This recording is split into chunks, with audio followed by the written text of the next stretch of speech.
Városi Erzsébettel beszélgetek. Erzsike, nagyon szép sikereket értél el a rákbetegséget gyógyulásával. Elmondanád a történetedet? Igen. 2013 áprilisában besárgultam és kórházba kerültem. Kiderült, hogy nagy a baj, öklömnyi vastagbéldaganatom volt májátéttel. 10 kilót fogytam, és nagyon rosszul éreztem magam, testileg és lelkileg is. Nagyon hálás vagyok az orvosoknak, akik mindent megtettek értem. Nem omlottam össze, ez annak volt köszönhető, hogy a reikisek tartották bennem a lelket. Dunavarsanyi Reiki klub tagjai és ismeretlenek is több százan küldtek reiki energiát, és nagyon sokszor kaptam közvetlen energiaátadásokat.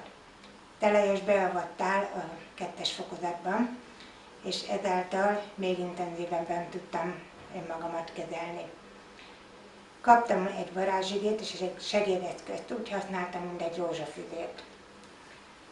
Kértem, hogy az univerzumtól, hogy energiát küldjön, és az egészséges sejtek szaporodjanak, beteg sejtek elpusztuljanak és távozzanak a szervezetemből. Ezt a reiki energiával együtt több ezerszer elmondtam, és mondom a napjaimban is. Testsúlyomat visszanyertem, dolgozom és jól érzem magam. De tudom, hogy még sokat kell dolgoznom magamért, és az is az életcélom, hogy hasonló sorsúakon segíthessek. Hát már nekem is segítettek. Igen.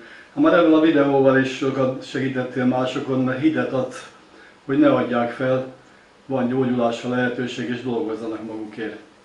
Ugye 1 év és 3 hónap telt el, teljesen talpra álltál, viszonyelted a testsúlyodat. Gratulálok, és nagyon szépen köszönjük mindenkinek a segítséget.